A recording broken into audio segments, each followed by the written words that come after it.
Hi, this is Paula Gloria, and this show is Farther Down the Rabbit Hole. Today, I'm going to be sharing with you the insights of a famous author. James Redfield wrote the Celestine Prophecy, and many of you have probably read it. I'm going to be asking him today some questions about how he came to be writing this book, and a movie's going to be coming out on the same book, and to see where it fits in with the demands and the pressures and the challenges of today. So thank you, James, for joining us. Yeah, thank you. I want to ask you about your involvement in the human potential movement, how you got to where you are today, just very quickly. Well, you know, I was in college when, you know, at the end of the 70s and 80s, and when, so it was a kind of blossoming of this idea that we aren't operating at our greatest potential. And coming out of psychology everywhere was all these volumes of books, you know, R.D. Laing, Rollo May, Carl Rogers, you know, the theories of Ken Wilber in terms of our psychological health in the early years.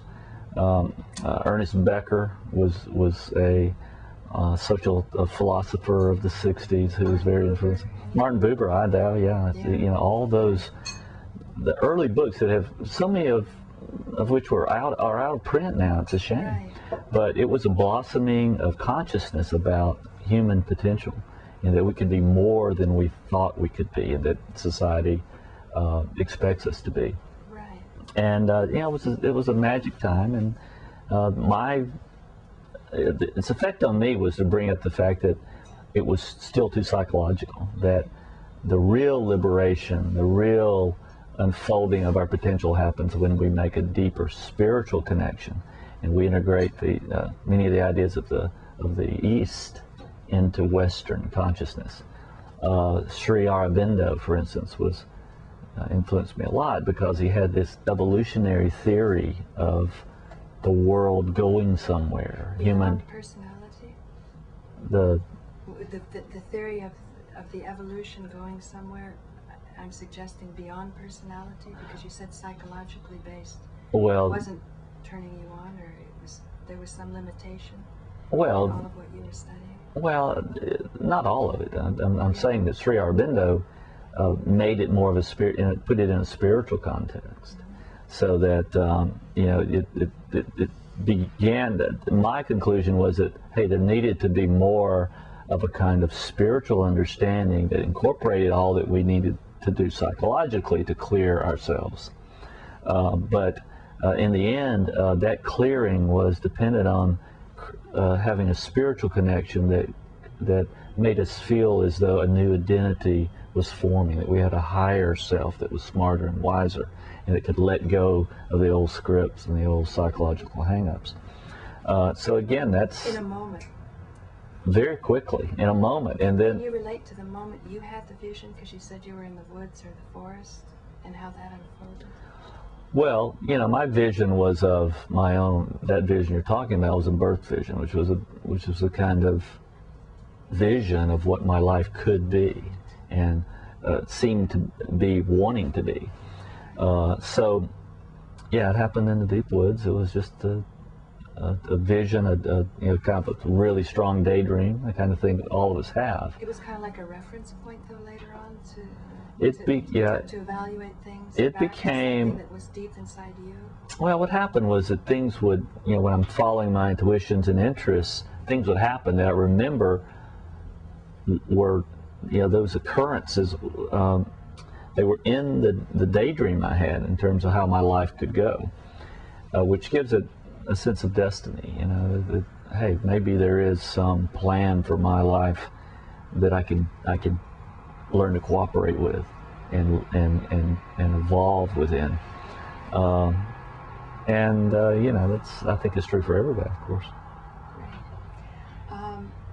What about this arrival thought that you spoke of? It's not an ego thought. My question to you is, isn't it the personality that needs to carry it through? The inspiration comes, but then the perspiration has to be there, because maybe it was great synchronicity and serendipity when the original inspiration comes, but then there can be a lot of challenges after that that might make some people buckle and say maybe it wasn't the right intuition. Can you speak to that? Yeah, it does take we have to take action. I mean, we can't be passive. That's the weakness of the philosophies of the East. We have to also take action and engage in the world, and flow from a kind of sense of evolution within ourselves. So we have to do the actions, and I think it's very important to make that clear. You can have an intuition, but unless you find a way to put yourself in that, whatever that image is of what you could do, you have to do it. You have to make that call. You have to go. You have to talk to strangers. Whatever it is that you are intuited, or you feel an intuition to do, you have to make that effort. And a key here, I believe, is we have to always make a positive interpretation of the events that happen, even if it's an event that looks like that makes us think our project is going to crumble, or maybe our project does crumble. Maybe whatever we thought we could do isn't going as easily as we thought. But what's key here, rather than to give up, is to say, okay, what is the silver lining in these events? What is the message to me that I can find that is asking me to take a veer to the left or the right, or change my attitude, or get a whole different group of associates? What is it? What is this so-called failure asking me to now? How's it asking me to adjust? Right. If you always find a positive silver lining, then the flow will continue. Right, the flow will continue. So it's a matter of cultivating willpower based on a lot of feedback from the environment, I'd say. It's not willpower that's going through regardless of reactions, but you're taking it all into account, but you're not losing your vision. That's right. I mean, willpower energized not by our will, but by a higher will that comes into us. Now, I would imagine that the strongest criticism would be that this higher power, who is to say, who has to judge whether that's coming from a good or a bad place, for those that believe in good or bad? Well, I think that's an important question that each of us should ask, because I firmly believe that any true intuition is going to be based on our greatest good and the greatest good of the world. But we make mistakes on what is an intuition, what is just a will thought or ego thought. And again, I think that we have to have ethical principles as guidelines. And certainly I think the whole interpersonal ethic, as I talk about in the Celestine Prophecy, is the one I think that is the consensus that's forming about ethical stances. We have to be a net giver, uplifter of other people, giving energy to everyone's potential, maybe not their behavior, but their potential. Appreciating everyone, right? That's right. And so there's a certain ethical stance, and there's this pure barometer of love. Excellent. If you think if you think you're being asked to do something, but it's not out of love, then it's the wrong motivation. Right. Well, thank you so much for joining us. Thank you. The Manhattan audience. So thank you for joining us at Farther Down the Rabbit Hole. This is Paula Gloria. Thanks. So we can change the mic and get started. Okay. That's nice. That was nice. You got a little double slice. Do you like this idea? Yes, it's nice to hear what The pleasure you of have my to say.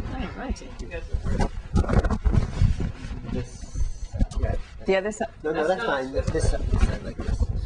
Okay, she'll be looking that way. Perfect. The camera's okay? Want me to just? No, it's. Shall I start? I think you're still adjusting. Yeah, okay. Do you want a volume level on me as well? Let me have a level for me. Okay. This is probably about the level at which I'll speak. Yeah. You'll ask and I'll speak about it. Nice to have you here. Thank you. Really nice. Thank you. I'm looking forward to editing this and then showing it to you and then getting some feedback and seeing if we can blend in with other people.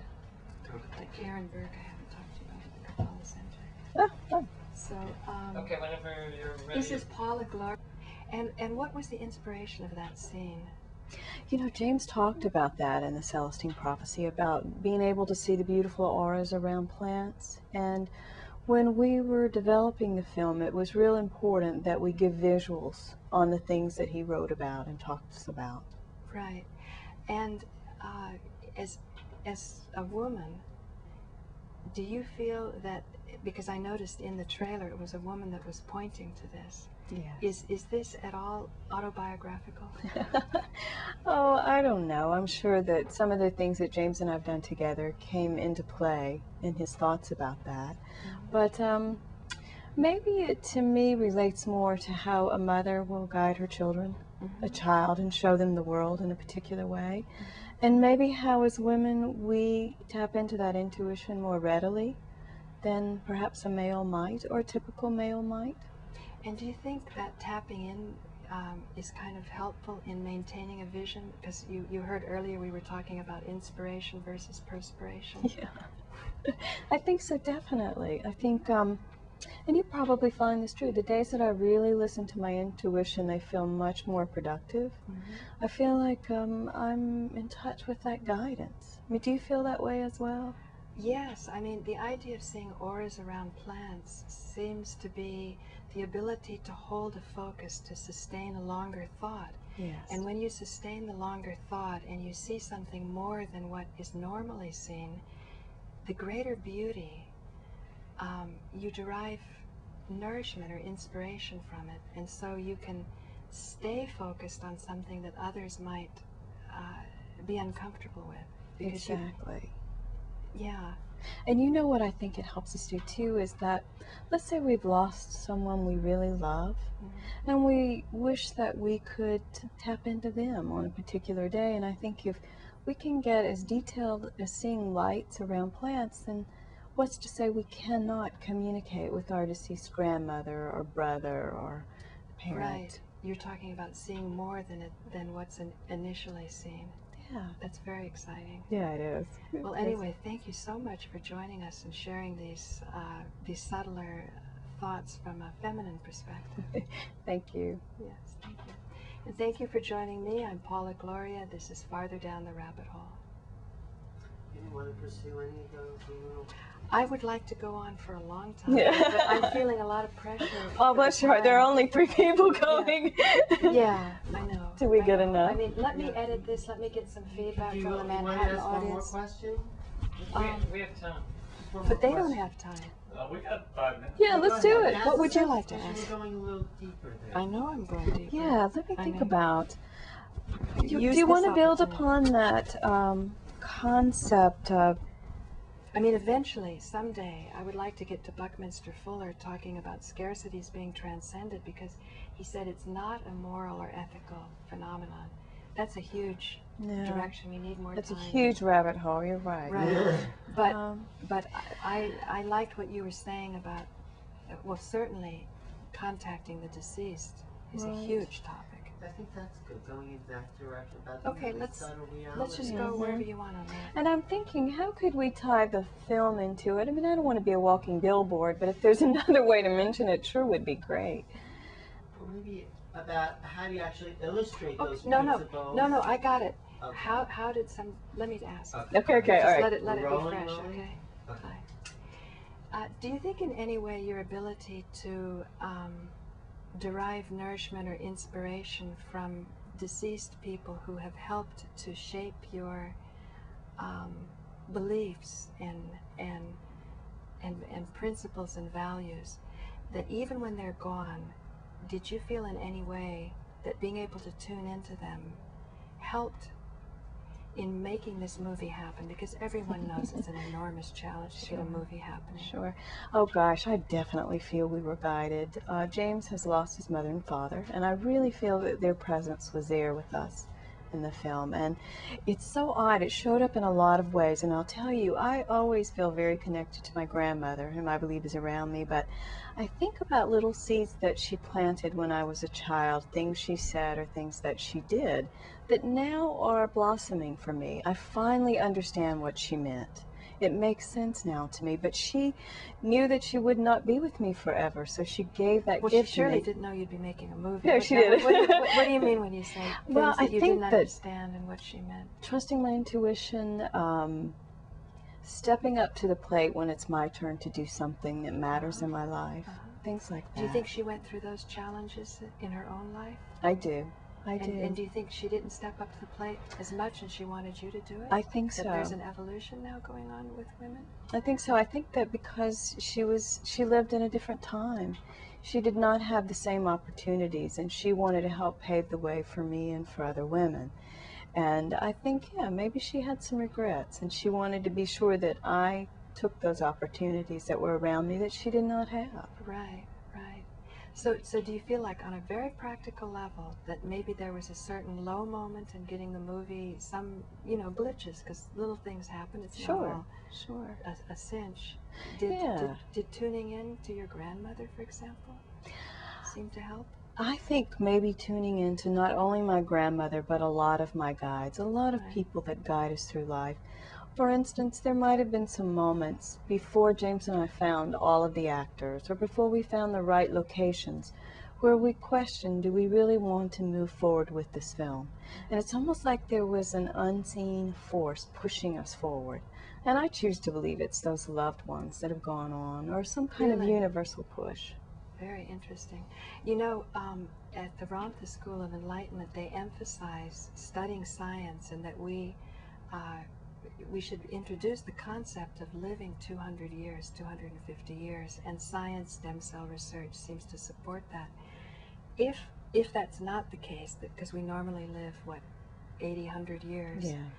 it seems that these people had gained something that we can tune into through a clairvoyance, a type of a gifted perception. Mm-hmm. But that if people were able to live longer, wouldn't it be nice if we could emphasize the beautiful things that we're learning and subdue the unhappy things? Yeah. Wouldn't that be nice? I mean, to think Yeah. about, I think of the people right now in my life that we're in the holiday season, and I'm thinking, wouldn't it be nice to have so-and-so here?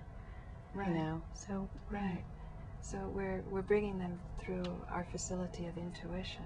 Mm-hmm. But maybe someday we will actually have a physical higher possibility. I hope so. And that's something we tried to show in the film as well, especially toward the end of the film. Mm-hmm. We really like that concept of bridging the gap between dimensions. Right. Great. Well, thank you so much for sharing these delicate thoughts. Thank you. Yeah. And thank you for joining me. I'm Paula Gloria at Farther Down the Rabbit Hole.